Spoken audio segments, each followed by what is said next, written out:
Nee,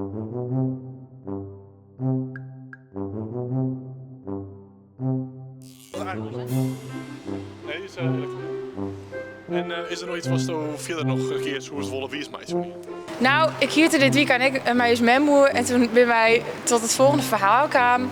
Dat in Friesland, als je in Friesland wenst en opgroeit, dat is dat vanuit in de 16e dan een uitnodiging krijgt om een toets te lezen over de geschiedenis en de cultuur van Friesland.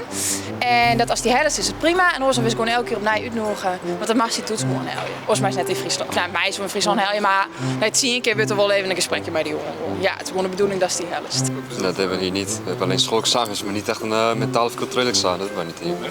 Wat gebeurt als je het examen niet haalt? Word je naar het Friesland gezet? Die moet je eigenlijk ook Worden er ook uitzonderingen gemaakt voor mensen die echt een heel laag IQ Ik kan hebben? beter aan jou geven. Gewoon, worden ook uitzonderingen gemaakt voor dat soort mensen? Ja, gewoon echt mensen die een heel laag IQ hebben. Nee. Mensen met lage kuur zetten gewoon uit naar Drenthe. Ja, dat is... Dat dus bij sommige dorpen in Friesland de verklaaihokjes bij de ingang van het dorpsteen Seesma, bij de grens. En dat iedereen in Friesland eigenlijk altijd wel gewoon een overal in de kofferbak lezen had. En als dan bij de auto dat waar binnen is, maar die eigenlijk eerst even omklaaien. En aan het einde van het dorp zit weer een verklaaihokje. En dan kist hem weer uit. Of maar net naar binnen. Nou ja, ik ken mensen die het doen inderdaad, maar ik ben zelf niet zo boers dat ik hem in mijn auto heb liggen. Maar nee, dat voor mij niet in ieder geval. Nou, ik heb er nog nooit eerder van gehoord. Ik zou het wel een beetje vreemd vinden, maar ik weet niet of ik het zou doen. Als ik het niet zou weten, zou ik het sowieso niet doen. Ik zou het niet doen. Ik zou het een beetje saai vinden dat iedereen in overal zou moeten lopen. Dat is wel de reden dat iedereen toch altijd overal in de achterbak heeft.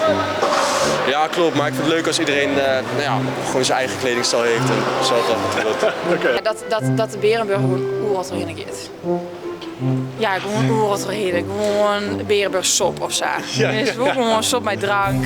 En dan, ja, dat Christus Ben eigenlijk ook al voor. Ja, er zit allemaal een beetje alcohol in, maar dat doen we net moeilijk over in Friesland. Nee, precies. Ja. Gewoon bij elke jeetje, gewoon met z'n hand proost en dan achterroepen. Hoe oud best een viertje? Oh, toen Ja, kun je maar vanuit die tof, dat mij zegt voor mij dan.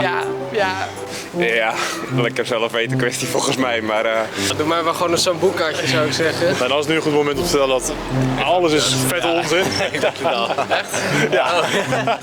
Ik dacht er wel een beetje door, ja.